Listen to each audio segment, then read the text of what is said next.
So, without further ado, I go to all of his shows. Here's Jeff Gear. Aloha, thank you for coming. I am delighted to share with you 3 stories gathered in American Samoa. Tutuila is the name of the island, and I went there in 1992, 30 years ago, with my friend Makia Malo. Leprosy, Hansen's disease, Makapo, wears sunglasses because his eyes are all messed up. Fingers are stumpy. The disease has ravaged him and left him a fully engaged, humorous, lively, loving life, huge man of Hawaiian ancestry. I love Makia. We went to a lot of places, and this was one of our first adventures. He could tell me how much change in my pocket was his. Now, Tutuila lies in the middle of the Pacific, South Pacific. I would call it a serpent with these spiny mountains going up and swirling around and about. There's a little ribbon of a road, one big town called Pongo Pongo. It's that lays on the inside of a massive bay. There's one industry, canning fish, and one hotel. And we stayed in the Rainmaker. Did I tell you it's hot there? There's no trade winds. I asked a guy, you have a tourist economy here?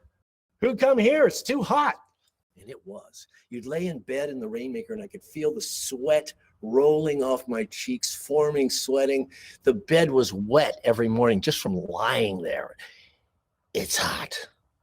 And if you haven't deduced it by now, I jump around a lot when I perform. So we were going to all these remote islands. Some of the schools that we visited didn't have flooring. They were just dirt. But the children were brown and their teeth were white and they were smiling at us.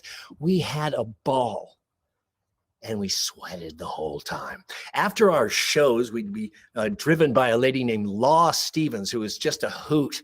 And she'd drive us to these schools and bring us back to the Art Center, our patron, our sponsor. We'd sit by the air conditioner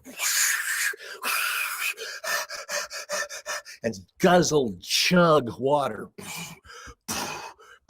Makia has leprosy, as I told you, and it's important that he cool down or he can literally cook in his own juices because he doesn't expire as do the rest of us. So we'd sit by this air conditioner. Now, on this particular afternoon, we wandered outside to the fale. Call it a hale, a house. It's a roof with posts that hold up the roof. You don't want any walls to keep any breeze that might just happen by your location from coming and caressing your skin. As I say, there's no trade winds, it's hot. And there we met Sven Ortquist from Western Samoa. He came over as an intern, as a resident artist to carve. He was a wood carver. And he would hear the stories from all the seniors. There's no senior center. So all the seniors would come down to sit in the fale and they'd talk story. He'd listen and carve these beautiful images and put them up on the posts all around the fale. How did he attract those seniors? Every morning, Sven would come to his fale and take a 5-gallon plastic bucket, you know the kind, and he put into it ava, kava. We know it as ava, kava. It's a root, and you mash it up into a pulp, and then you just mix it with the water, and it makes this kind of gooey, sandy kind of drink.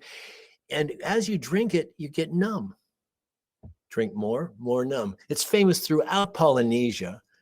It's actually the passing out of ava or kava is one of the social norms. You sit in the circle and who gets served first and second determines the social order. Okay, so the old seniors would come down, they'd take a coconut nuts and dip them in as cups and drink them, and they'd throw a little over their shoulder for the gods. Behind that bench, it was really wet because they'd been sucking down ava, kava all afternoon. And you'd go up and you go, Talofa, how you doing?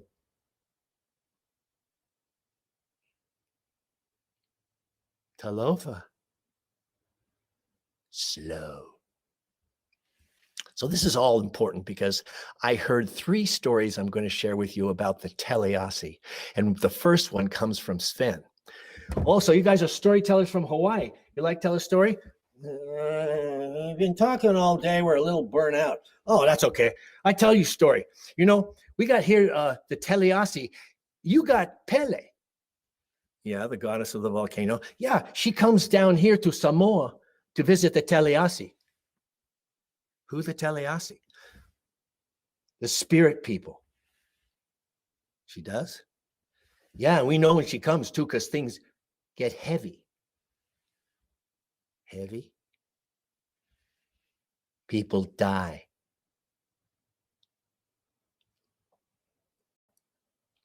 He tells me that the Taliasi are very well known and everybody steers way clear of them.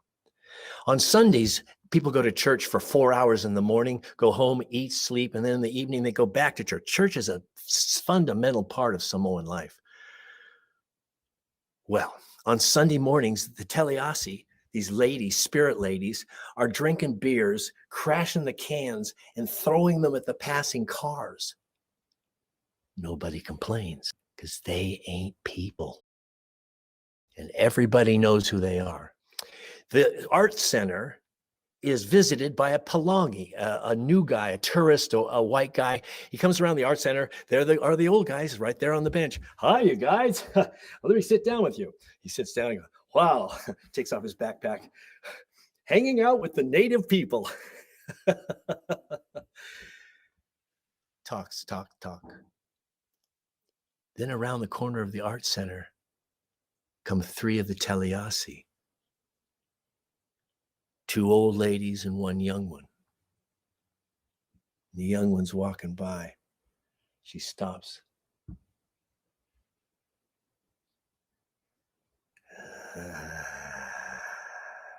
Sees the Palangi.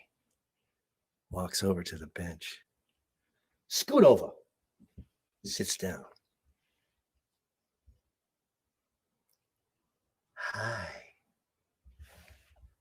Hi.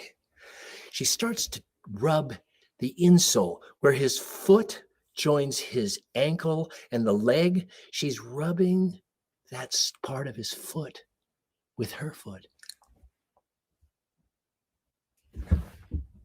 Whoa, that feels good. She takes her hand and starts playing with the nape of the neck where the hair starts to grow out. Whoa.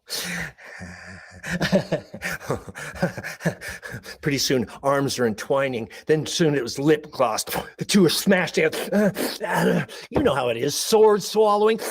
Lips are going in. Tongues are twisting. They're trying to eat each other's face. Oh, this is the part the kids really love in the playgrounds. He stands up. Whoa. Would you like to go see my room at the Rainmaker Hotel? Oh, yeah. Oh, they're just going at it heavy. Their hands are entwined. They're rubbing each other. They're moving. They're walking, but they're really writhing around each other as they get to the corner of the art center and disappear around the corner. Ho, ho, ho. Does he know? I don't think he knows. Does he know who she is?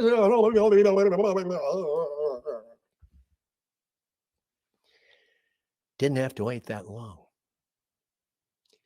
1 minute later, around the corner of the art center, here comes the Palangi. Terror in his eyes.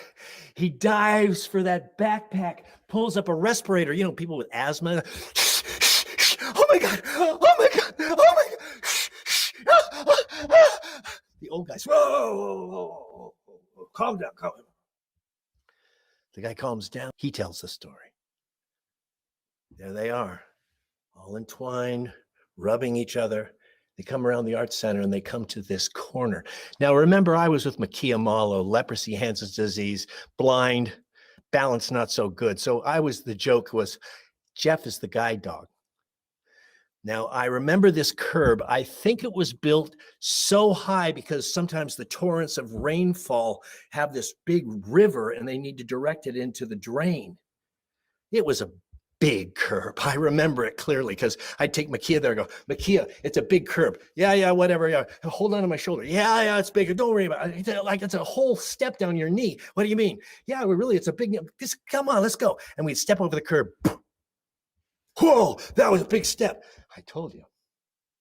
I remember that step. They get to the art center, the corner, the 2 of them. He steps off. His arm is still up on her shoulder. He looks to his side, and there are 2 feet floating next to his chest. He looks up to where his hand is still on her shoulder, and there's the face of the beautiful Taliesin spirit woman.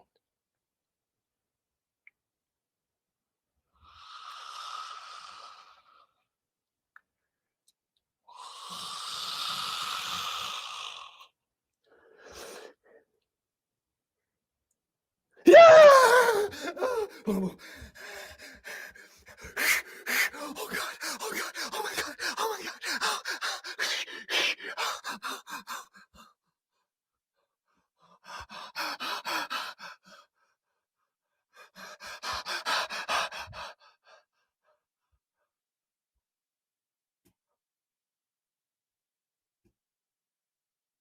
And that's the first story I have of the Taliesin in American Samoa for you.